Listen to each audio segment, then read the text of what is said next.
கூட 12th படிச்சுட்டு 10th படிச்சுட்டு இருக்கும்போது அம்மா சொன்னாங்க. நான் சொன்னேன், அம்மா சிஏ படிக்க வைக்கட்டுமா அப்படின்னு. அம்மா சொன்னாங்க, யார்டா சொன்னா? இந்த குங்குமத்தை கொடுக்குற, நீ எங்க போனாலும் சரி இந்த குங்குமத்தை நெத்தியில வச்சுட்டு நீ ஒண்ணு செய்யி, உனக்கு நல்லா இருக்கும் அப்படின்னு சொல்லிட்டு குங்குமத்தை வாங்கிட்டு நான் சொன்னேன், அப்பாவுக்கு கேன்சரா அப்படின்னு கேட்டேன். ஆமாம்மா, இன்னைக்குதான் ரிப்போர்ட் வந்துச்சு, கேன்சர்னு சொல்லிட்டா. எவ்வளவு உறுதியா அம்மா இருக்காங்க பாருங்க. அவ்வளவு ஒரு ஆசை பாசம் இல்லை ஒரு அம்மா. அங்க போனாலே ஒரு தாய் வீட்டுக்கு போன ஒரு ஃபீல் தான். வேற எதுவுமே வராது. வீராசார் சொல்றாரு, குழந்தைங்களை கேக்குறாங்க அம்மா அப்படின்னு சொன்னேன். அப்புறம் திருப்பி பார்க்க குழந்தைய காணும். அவங்களுக்கு மிஞ்சி நான் எதுவுமே செய்ய மாட்டேன். சரி, என்ன ஒன்னா கேட்டு கேட்டு கேட்டுதான் செய்வேன். அதே மாதிரி படிக்கிறதுக்கா இருக்கட்டும், என்ன இருக்கட்டும், என் பொண்ணு கூட 12th படிச்சுட்டு 10th படிச்சுட்டு இருக்கும்போது அம்மா சொன்னாங்க. நான் சொன்னேன், அம்மா சிஏ படிக்க வைக்கட்டுமா அப்படின்னு. அம்மா சொன்னாங்க, யார்டா சொன்னா? அவ அறிவுள்ள புள்ள, விஞ்ஞானியா வருவாடா, அவளை நீ சயின்ஸ் எடுக்க சொல்லு. ஆனா சயின்ஸ் கூட மேக்ஸ் எடுக்க சொல்லு. நாங்க புரியவே இல்லை எங்களுக்கு. அப்ப இவ வீட்டுல ரூம்ல சொல்வா, அம்மா தாத்தா ஏமா அப்படி, அவங்க தாத்தான்னு சொல்லுவாங்க, தாத்தா ஏமா அப்படி சொன்னாங்க, சயின்ஸ் கூட மேக்ஸுக்கும் சயின்ஸுக்கும் சம்பந்தமே இல்லை, ஆனா மேக்ஸ் எடுக்க சொல்றாங்களே. இப்ப நான் சொல்லுவேன், அந்த அம்மா என்ன சொல்றாங்களோ அதை நீ கேட்டாதான் இந்த அம்மா ஹெல்ப் கிடைக்கும் அப்படின்னு நான் சொன்னேன் அவங்ககிட்ட. சரிம்மா, நான் தாத்தா சொன்ன அப்படியே செய்யறேன்னா அவ மேக்ஸ் எடுத்தா. மேக்ஸ் எடுத்து படிச்சுட்டு இருக்கும்போதுதான் கொரோனா வந்தது பாருங்க. கொரோனா வந்தவொடனே சயின்ஸ் மட்டும் எடுத்திருந்தா அவ எந்த ஃபீல்டும் பண்ணியிருக்க முடியாது. மேக்ஸ் இருக்கு போய் டிகிரி பண்ணிக்கிட்டு. அப்ப அம்மாவுக்கு 2 வருஷத்துக்கு முன்னாடியே அது தெரியுது பாருங்க. இப்போ அப்படிலாம் யார் சொல்லி கொடுப்பா? அப்படி அம்மா ஒன்னும் அப்படி சொல்லி கொடுத்து அவங்கள வளர்த்து, அதே மாதிரி ஒரு பிறந்த நாள்ல அவ தண்ணி கொடுத்துட்டே இருந்தா. தண்ணி கொடுக்குற பணி கிடைச்சது. தண்ணி கொடுத்துட்டே இருந்தா. அம்மா மேடையில உட்கார்ந்துருக்காங்க. அப்புறம் ஒரு வயசான தாத்தா பாப்பா தண்ணி கொடுமா அப்படின்னு கேட்டிருக்காங்க. அப்ப தண்ணி கொடுத்துருக்காங்க. பாரு, இங்க ஒருத்தருடைய தாகத்தை தீர்க்கிறேன்னா அது எவ்வளவு பெரிய ஒரு தொண்டு. உனக்கு அம்மா உங்களுக்கு இந்த வயசுல இப்படி எல்லாம் அமைச்சு கொடுத்துருக்கு பாரு, சந்தோஷமா செய்யுங்க அப்படின்னு சொல்லிட்டு ஒரு கவர் எடுத்துட்டு வாமா அப்படின்னு சொல்லியிருக்காங்க. இவளுக்கு ஒண்ணுமே எடுத்துட்டு போல, எங்க கவர் இருக்கும் ஒண்ணு இல்லைன்னு சொல்லிட்டு எங்க ஃப்ரெண்டு பேக் வச்சிருந்தாங்க, அவங்க பக்கத்துல ஒரு கண்ணாடி கவர், அதை எடுத்துட்டு இவ போயிருக்கா. இந்தா குங்குமம், இந்த குங்குமத்தை கொடுக்குற, நீ எங்க போனாலும் சரி இந்த குங்குமத்தை நெத்தியில வச்சுட்டு நீ ஒண்ணு செய்யி, உனக்கு நல்லா இருக்கும் அப்படின்னு சொல்லிட்டு குங்குமத்தை வாங்கிட்டு சொல்லுவா, அம்மா வாமா, அந்த தாத்தா அங்கதான் இருக்காங்க, அவன் கூட்டிட்டு போற சொல்லிட்டு என்னைய கூட்டிட்டு வர அந்த இடத்துக்கு. அங்க ஆளை காணும், யாருமே இல்லை. அப்படி செஞ்சாங்க. அப்புறம் ஒரு தடவை வைகாசி பௌர்ணமிக்கு சாப்பாடெல்லாம் போட்டுட்டு மறுநாள் அம்மாட்ட இப்போ பாத பூஜை பண்ணேன். அப்ப அம்மாட்ட போய், அம்மா உங்களுக்கு சந்தோஷமா பாத பூஜை பண்ணது அப்படி சொல்லிட்டு, அம்மா சந்தோஷமா அப்படின்னு சொல்லிட்டு, எனக்கு ரொம்ப சந்தோஷம். அப்ப அப்பா அவகிட்ட கேக்குறாங்க, அம்மா இந்த அன்னதானம் எல்லாம் போட்டிருக்கானே, இந்த புண்ணியம் எல்லாம் யாருக்கு சொல்லு பாப்போம் அப்படின்னாங்க. அவ அப்படி முடிச்சிட்டு இருந்தா, இதெல்லாம் உங்களுக்கு தான் அம்மா, எனக்கே இப்படி செய்யறானா உன் கல்யாணத்துக்கு எப்படி செய்வாங்க, அதை மட்டும் நீ பாரு அப்படின்னு சொல்லி அவளை அனுப்புனாங்க. அப்படியே நிறைய விஷயங்கள்ல அம்மா சொல்லுவாங்க. அவங்களுக்கு பானிபூரி ரொம்ப பிடிக்கும். லாஸ்ட் டைம் கூட அந்த வைகாசி பௌர்ணமியில அந்த பானிபூரியை சாப்பிட்டுட்டு 6 பூரியை பண்ணி கொடுத்தாங்க. 3 பூரியை சாப்பிட்டு 3 பூரியை ரிட்டர்ன் கொடுத்துட்டு அந்த பானிபூரி பண்ணி கொடுத்தவனுக்கு 500 ரூபாய் கொடுத்தாங்க. வீட்டுக்கு அனுப்பவே சொல்லுவாங்க. நான் போய் பார்ப்பேன் பாத பூஜையில வைகாசி பண்ணி, அம்மா சாயந்தரமா அனுப்பட்டுமா?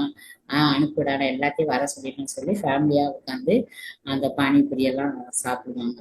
அதே மாதிரி அம்மா அந்த ஊதுவாங்க பாருங்க, ஒரு இது ஊதிட்டு வருவாங்க. அப்போ அம்மா கேட்டாங்க, இதெல்லாம் எதுக்கு ஊதுறான், ஏன் அப்படின்னு கேட்டாங்க. அவங்களுக்கு தெரியாதா, நம்மகிட்ட கேக்குறாங்க. நான் சொன்னேன், அம்மா வீர சிவாஜி கோட்டையில ஊதுவாங்கம்மா இதெல்லாம், அதனால நான் கொண்டிருக்கேம்மா அப்படின்னு. அப்ப அம்மா வீட்டு கோட்டையில ஊதிட்டு போறேன் அப்படி சொல்லுவாங்க. அவங்க ரொம்ப சந்தோஷப்படுவாங்க அந்த மாதிரி விஷயங்கள்லாம். அப்போ இந்த தடவை நான் போய் எங்க ஓங்கரத்தோட வைகாசி பௌர்ணமி போகும்போது அம்மா கிட்ட சொல்றேன், அம்மா கண்டிப்பா வந்துருவீங்க தானே? வந்துடுவேன். ஆனா அம்பானி இருக்கானே என்ன செய்வேன் அப்படின்னு. இருக்கட்டும்மா, உன்னை விடமா அம்பானி எங்களுக்கு பெருசு, நீங்க வாங்கம்மா அப்படின்னு சொன்னேன். சரி நான் வருவேன், 4 நாள் உன் வீட்டுலதான் தங்குவேன், என்னைய சித்தி விநாயகி கூட்டிட்டு போ, என்னைய மகாலட்சுமி கூட்டிட்டு போ, என்னை ஸ்ரீடி கூட்டிட்டு போ அப்படிலாம் சொன்னாங்க பாருங்க. அதுதான் எனக்கு இன்னும் மறக்க முடியல. ஆனா வருவாங்க, நிச்சயம் வருவாங்க, அவங்க அந்த நம்பிக்கை இருக்கு எனக்கு. அப்போ வந்து அம்மா அப்படி சொல்லிட்டு இப்ப போகும்போது, அம்மா கண்டிப்பா வந்துருவீங்க தானே, நான் சொல்றேன், நான் இந்த வருஷம் என்னை வரேன்னு சொல்லிட்டே இருக்காங்க, நீங்க வர மாட்டேங்கன்னு சொல்லிட்டு கண்டிப்பா வந்துருவீங்க தானேம்மா அப்படின்னு சொல்லவும் அம்மா என்னை இப்படி இப்படி பார்த்தாங்க பாருங்க. மூச்சே விடல, பதிலும் கொடுக்கல, என்னை இப்படி பார்த்தாங்க. எனக்கு அப்பவுமே ஒரு மாதிரி திக்கு நடிச்சுது மனசுக்குள்ள. அப்ப எங்க வீட்டுல வந்து அவங்ககிட்ட உடனே நான் சொல்லிட்டேன், ஏங்க அம்மா வந்து எப்பவும் நான் வேறேன்னு சொல்லிட்டு சந்தோஷமா இருப்போமே, இந்த தடவை ஏன் அப்படி திருப்பி பார்த்துட்டு போனாங்க, ஏதோ ஒரு டவுட்டு அப்படின்னு நான் சொன்னேன். ஆனா எனக்கு அது புரிஞ்சு மனசுல பட்டுது. ஆனா அம்மா எங்க கிட்ட அதை சொல்லல. அம்மா அப்படி பார்த்துட்டு போனாங்க. அப்பதான் 3 பிள்ளைங்களையும் கூப்பிட்டாங்க அந்த வருஷம். ஓங்காரத்துல விடுங்க போனேன். 3 வருஷம். அப்ப பெரிய பொண்ணு டாக்டர் படிக்கணும்னு ரொம்ப ஆசைப்படுவா. அவ டாக்டர் தான் படிக்கணும்னு சொல்லிட்டு ரொம்ப விரும்பி இருந்தா. அப்ப அம்மா சொல்லுவாங்க, நீங்க எல்லாம் நல்ல பிள்ளைங்க, இனி இந்த காலத்துல நீங்க டாக்டருக்கு படிச்சீங்கன்னா உங்களெல்லாம் ஏமாத்திடுவாங்க, அதனால அதெல்லாம் உனக்கு வேண்டாம், நீ வந்து என்னோட பிள்ளையும் ஒரு ஐஏஎஸ் ஆகணும், எனக்கு அந்த எண்ணம் இருக்கு, அதனால நீ என்ன படிக்கணும்னு நினைக்கியோ அதை படிச்சுட்டு நீ ஐஏஎஸ் பண்ணு அப்படின்னு சொன்னாங்க. அப்ப 2வது பொண்ணை கூப்பிட்டு சொன்னாங்க, நீ ஐபிஎஸ் ஆகு அப்படின்னாங்க.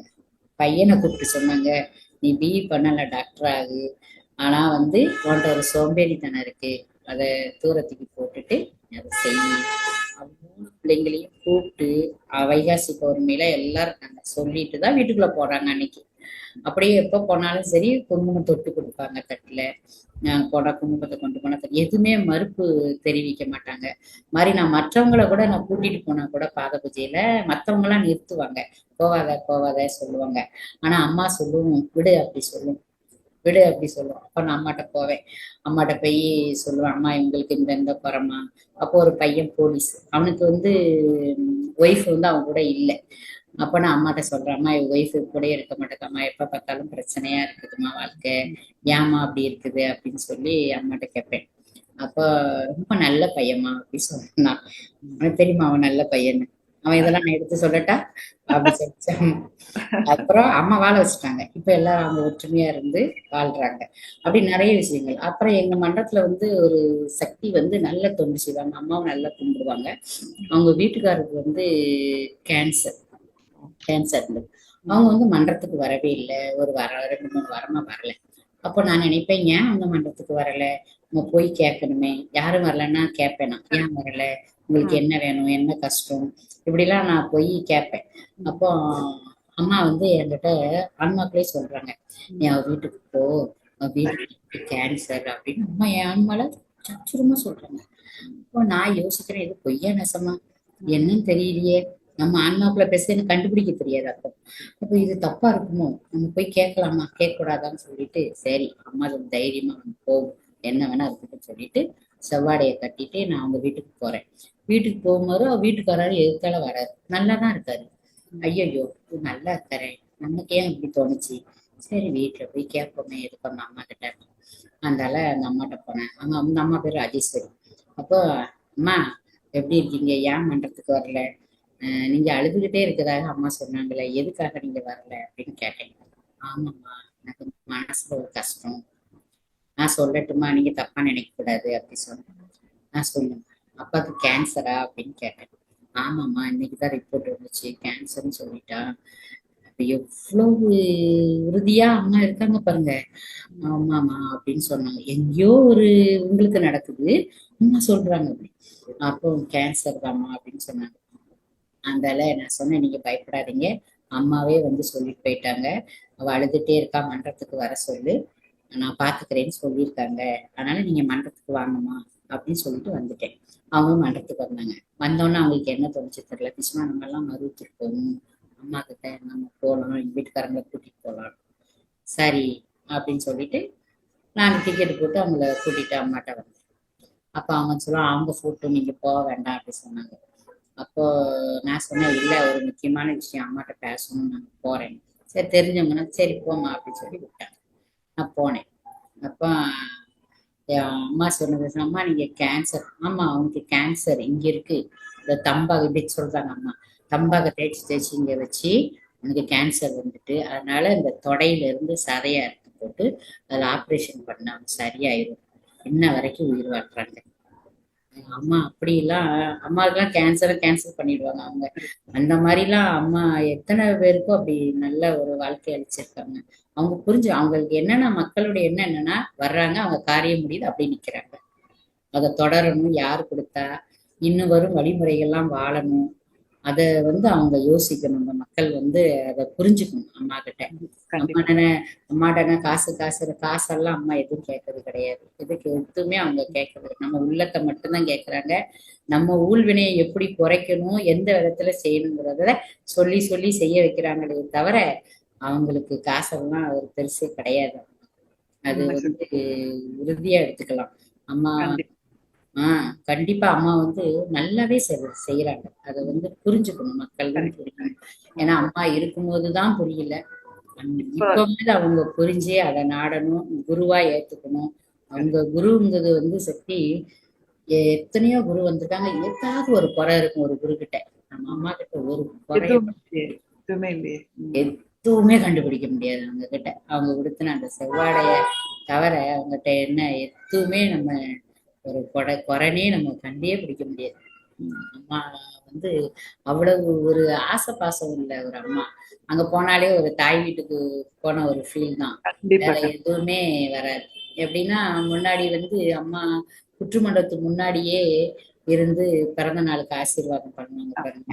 ஆனா எனக்கு பிறந்த நாள் வரும்போதெல்லாம் எனக்கு மனசு கஷ்டமா வரும். அம்மா அம்மா உன்னுடைய வயசு ஒண்ணு ஒன்னா குறையுதே அப்படி நான் யோசிப்பேன். நீங்க நிறைய நாள் இருக்கு, ஆனா நான் நினைப்பேன் அம்மாவும் நிறைய காலம் வாழ்வாங்க, அப்படிதான் நாங்க நினைச்சோம். அப்போ இன்னும் அம்மா வாழ்ந்துட்டுதான் இருக்காங்க, அவங்க வாழாம இல்லை. ஒரு நம்ம பாக்குற மாதிரி இருக்குது. அந்த நாள் தான் குறைஞ்சிட்டு இருக்காரு. அப்போ பிறந்த நாள்ல அம்மா விஐபியில பார்க்க போன்னு சொல்லிட்டு குழந்தைக்கு சின்ன சின்ன குழந்தைங்க கூட்டிட்டு 3 குழந்தைகளும் கூட்டிட்டு அம்மாட்ட போறேன். அங்க நிக்கிறவங்க என்ன செஞ்சுட்டாங்க, எங்க பிள்ளைய விட்டுட்டாங்க, எங்களை உள்ள தள்ளி கேட்ட சாத்திட்டாங்க. பிள்ளைங்க மக்களோட மக்களா போயிட்டாங்க. ஆனா அவங்களுக்கு மருவத்தூர் அத்துப்படி, மருவத்தூர் எங்க போனாலும் வந்துடும், பயம் கிடையாது, எனக்கு அந்த ஒரு நம்பிக்கை உண்டு, அவங்களுக்கும் வந்துருவாங்க. அப்போ நான் உள்ள போயிட்டு அம்மா கேட்கிற வரைக்கும் குழந்தைங்களை பார்க்கல. அம்மா பார்த்தா நான் எல்லாம் மறந்துடுவேன், என் குழந்தைங்களை பார்க்கவே இல்லை. நான் அம்மா கிட்ட போய் இப்படி நின்றுட்டே இருக்கேன். அங்க ஒரு விஐபி யாரோ நின்றுட்டு இருக்காங்க. அப்ப அம்மா சொல்றாங்க என்கிட்ட, எங்கன்னு கேக்குறாங்க மௌனத்துல, எங்கன்னு இருக்காங்க. என்னது மௌனம் காமிக்கிறாங்க, என்னது நமக்கு தெரியலையே அப்படி சொல்லிட்டு அப்புறம் அம்மா கேக்குறாங்க எங்கன்னு. அது ஒருவேளை கலசம், பிறந்த நாளுக்கு அம்மாவுக்கு வெள்ளி கலசம் தான் நான் கொடுப்பேன் எப்பவுமே. அம்மா குருக்கு என்னெல்லாம் கொடுக்கும், வெள்ளியில கொடை பண்ணி தங்கத்துல வெள்ளியில கொடை பண்ணி தங்கமலம் பூசி கொடை கொடுத்தேன். அப்புறம் செங்கோல் கொடுத்துரும். அப்புறம் வருஷம் அம்மாவுக்கு ஜோதி விழால வெள்ளி குடம் வச்சு வெள்ளி குடம் தான் அம்மா கொடுப்பேன். அதெல்லாம் இன்னைக்கு அபிஷேகத்துக்கு எல்லாம் போட்டு யூஸ் பண்ணி எனக்கு ஹாப்பியா இருக்கும். அப்பவே அம்மா வாங்கிக்கிட்டாங்க பாருங்க, அதுதான் நான் சந்தோஷப்படுறேன். அப்போ அம்மா அதைத்தான் கேட்குறாங்களோ தெரியல, எனக்கு புரியாம அப்படியே முடிச்சுட்டே நிக்கிறேன். அப்போ வீராசார் சொல்றாரு, குழந்தைங்களை கேக்குறாங்க அம்மா அப்படின்னு சொன்னோம். அப்புறம் திருப்பி பார்க்க குழந்தைய காணும். ஐயோ குழந்தைய காணும். அதுக்கப்புறம் அம்மாவை கும்பிட்டுட்டு நான் வெளியில வந்துட்டேன். அம்மா கூட்டிட்டு வர சொன்னாங்க, குழந்தைங்களை முனையும் அனுப்பி விடுன்னு சொன்னாங்க. அதனால நான் வெளியில வந்துட்டு அப்புறம் அங்க நிக்க பாடி கிட்ட பேசி 3 குழந்தைய மட்டும் விட்டேன். இவ்வளவுதான் இருக்காங்க. அங்க அப்பவும் அம்மா யாருக்கோ சாலு போட்டிருக்காங்க. அம்மா சாலு கைதான் அங்க இருக்கு. இந்த குழந்தைங்களை பார்த்து வா வா வா வா அப்படி சொல்லி கூப்பிடுறாங்க. கூப்பிட்டு அப்படியே ஆசீர்வாதம் பண்ணி அனுப்பி விட்டாங்க. அவங்க இன்னும் சொல்லுவாங்க, தாத்தா நாங்க என்ன அவ்வளவு பெரிய ஆளா, தாத்தா எங்களை ஆசீர்வாதம் பண்ணி கூப்பிட்டு பார்த்து அனுப்புனாங்க அப்படின்னு சொல்லுவோம். அப்ப நான் சொல்லுவேன், எல்லாம் தொண்டு தான் காரணம். அந்த தொண்டு செஞ்சா யாரும் ரெக்கமெண்டேஷன் தேவையே கிடையாது, சக்தி எதிலுமே தேவை கிடையாது. எப்படி இருக்கணும், தூய்மையான தொண்டா இருக்கணும். யாரும் பார்ப்பாங்க, பேரு புகழு இதற்கெல்லாம் நாடி போகக்கூடாது. அம்மாவோட உள் உணர்வோட அந்த தொண்டுங்கிறத, அந்த பணிவோட ஒவ்வொருத்தரும் வர்ற ஜனங்கள்ட்டையும் பணிவா பேசி பணிவா நடந்துகிட்டா இன்னும் நல்லா இருக்கும் ரொம்ப. ஏன்னா நான் அதெல்லாம் சொல்லிட்டே இருப்பேன். என்னோட தொண்டர் யார் இருந்தாலும் சொல்லிக்கிட்டே இருப்பேன். தப்பு எல்லாத்துக்கும் வரும். தப்பு இல்லாத மனுஷனே கிடையாது. நம்ம ஒண்ணும் தெய்வம் கிடையாது. தப்பு செய்யறவங்கள அந்த நேரத்துல கண்டிக்காது. 4 பேர் முன்னாடி கண்டிக்காதீங்க. தனியா கூப்பிட்டு சொல்லுங்க. புகழ்னா 4 பேர் முன்னாடி நல்லா புகழ்ந்து பேசுங்க. அதை பத்தி தப்பு இல்லை. அதனால எல்லாம் தெரியாம தான் வருவாங்க பாமர மக்கள். அதனால அவங்கள நல்லா ஆதரிச்சு நல்ல மாதிரி பண்ணணும். அம்மாவுடைய எண்ணமும் அதுதான் சக்தி. ஏன்னா மும்பையில சக்தி யாருக்கு எந்த ஒரு கஷ்டம்னாலும் நாங்க போயிடுவோம். அவங்களுக்கு எது முடியலன்னாலும் உடனே நம்ம வீடு எப்பவுமே திறந்திருக்கிற மாதிரியே தான் இருக்கும். நான் மன்றத்துக்கே சக்தி நான் இன்னும் திரையே போடலை. நான் 800 கலைகள் படிச்சு நான் திரையே போடவே மாட்டேன். ஏன்னா 1 மணிக்கு கூட வருவாங்க. உடம்பு முடியல சக்தி, என் பொண்ணுக்கு வெட்டி இழுக்கு, அப்ப தீர்த்தம் எடுக்க போகணும். கலசத்தை குங்குமம் எடுத்து உள்ள அம்மாட்ட சொல்லி வைப்பேன். யாராவது உயிருக்கு ரொம்ப போராடிட்டு இருக்காங்கன்னா அவங்களுடைய நேம் எழுதி அம்மா பாதத்துல கொண்டு வச்சிருவேன். நீங்க பாத்துக்கணும் இந்த குடும்பத்தை அப்படின்னு. அது அம்மா பாத்துக்கிடுது. ரொம்ப சீரியஸான சூழ்நிலைக்கு கூட போயிரும். முடியவே முடியாது. ஆனா அவங்க உடனே போன் பண்ணுவாங்க. நான் எழுதி வச்சுட்டேன்னா அது நடந்துருது சக்தி.